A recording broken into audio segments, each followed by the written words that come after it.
Hey all, Alex here at your home of the Music Deep Dive. And today it's time for a special review. We are going to be reviewing two books for the price of one here, and that's because they are a series. We are reviewing the two-part biography series by David Cairns on the composer Hector Berlioz. We have Berlioz Volume 1, The Making of an Artist from 1803 to 1832. This was published in 1989. 10 years later, in 1999, we have Berlioz Volume 2, Servitude and Greatness, 1832 to 1869. David Cairns, longtime classical music critic, worked for the Sunday Times for an extended period of time. According to the introduction of the first volume in this series, he first became enamored with Berlioz in around the late 1950s after saying that he never really could break into appreciating Berlioz's work for a long time. He was a bit of a late bloomer. But once he got in, apparently he was just, he fell in love, I suppose. And the result is that he ended up authoring a very popular English translation of Berlioz's memoirs, which if you haven't watched that review, go ahead and check it out. I will say the review I did was of the Ernest Newman translation, not the Cairns translation. However, I do understand that the Cairns translation is considered by many to be the definitive English translation. That came out in 1969.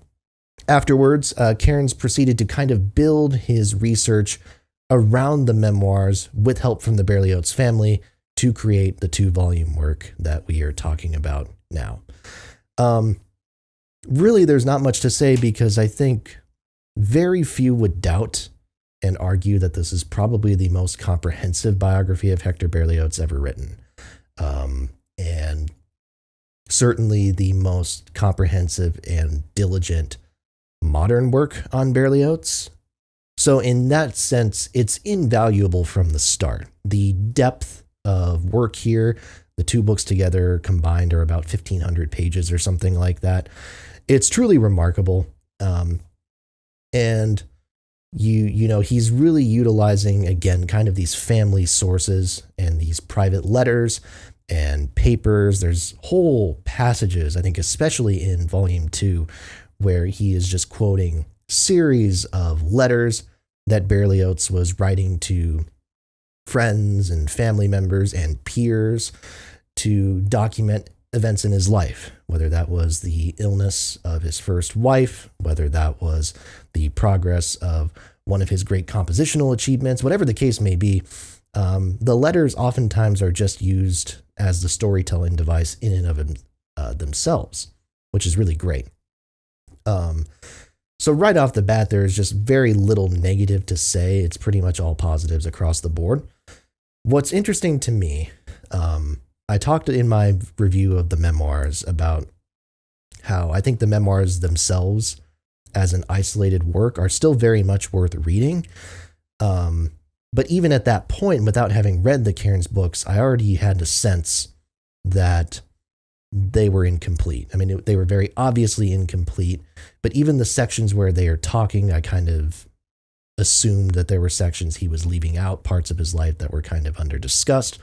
And Cairns really, in his narratives here, he confronts the memoirs at times respectfully. I mean, he clearly has a lot of respect and love for them as a piece of autobiography, but he will interrogate them. And he will specifically point out sections where the memoirs just kind of glaze over certain events in his life, certain periods where the memoirs just don't cover them because timeline-wise they don't work out. And really, because of that, I think the order in which I read them almost makes it perfect because now it feels like I've had a fact checker come along and really just kind of boost and beef up my understanding of the man's life.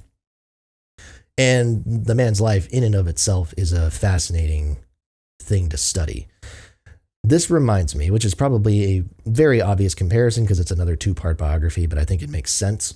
The two-part biography by Peter Guralnick of Elvis Presley, which is fantastic. I will review it one day on this channel when I get to that era, but it's a fantastic piece of work.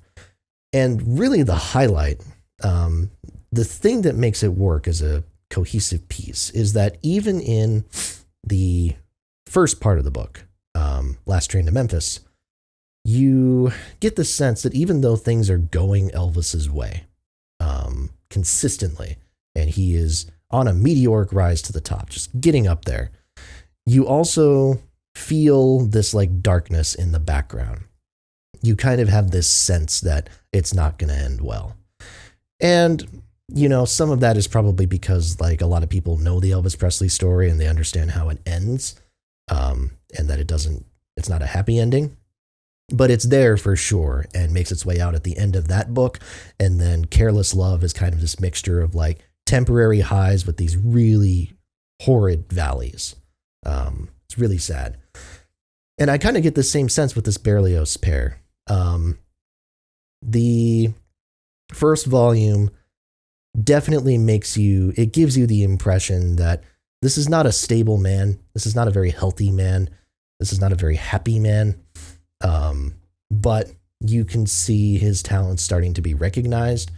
You can start to see kind of the whole unrequited love affair that ended up resulting in his first marriage. Seeing that build up to a way where it actually ends up working out for him it's fascinating to me. And it ends on a positive note. And the second part, Servitude and Greatness, starts on a positive note too. You know, this is Berlioz really not at the peak of his popularity or at the peak of his fame, but on his most vertical ascent, if that makes sense. But all the time you have this image that it's not going to work out for him in the long run, and that the ending is not going to be super happy. And one thing I will say is that Cairns doesn't dwell on the dark stuff more than is needed.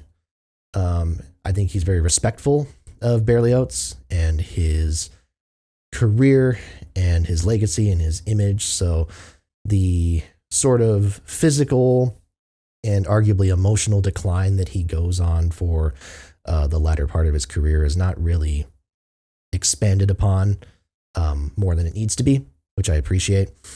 But you certainly have that image, and I think I can even see it when you look at the two books in tandem with one another. You see kind of the darker filtering going on with that painting in Servitude and Greatness. Like, there's clues as to what you're going to expect.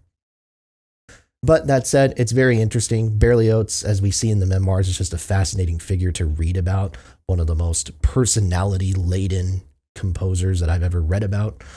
And the music and the actual process of him writing the music, I think is, it's very interesting to read about that creative process. Cairns doesn't really go into the analysis side of things very much. I don't think that's really his background, but it's still, he talks about the pieces enough so that you don't forget why you're here. Like, you're here to read about the man, but he's also the man who made this great music that you should listen to, and you should. So that said, I highly recommend it. It's heavy. It's a lot of pages, a lot of reading, but if you're going to do a deep dive into Berlioz because you like the Symphonie Fantastique that much, you like Harold in Italy that much, whatever the case may be, and you just want to know as much as you can about his life, you're not going to find a better place to go than this. Do I recommend reading these before the memoirs, or do I recommend reading the memoirs before these? I don't know. I kind of like the order in which I read them. I think it makes sense, but I think either one could work. Just again, you were getting more here, more information, a lot of information. So, you know, take it in, read it in small doses. That's my feedback for you. And with that, I want to thank you so much for watching. Please make sure to like, comment, and subscribe. As always, more reviews are to come. Tell a friend as well, and peep this new camera setup. Tell me if you like it. I think it looks a lot better already, but time will tell. Thanks so much for watching. I will see you next time right here at your home of the Music Deep Dive.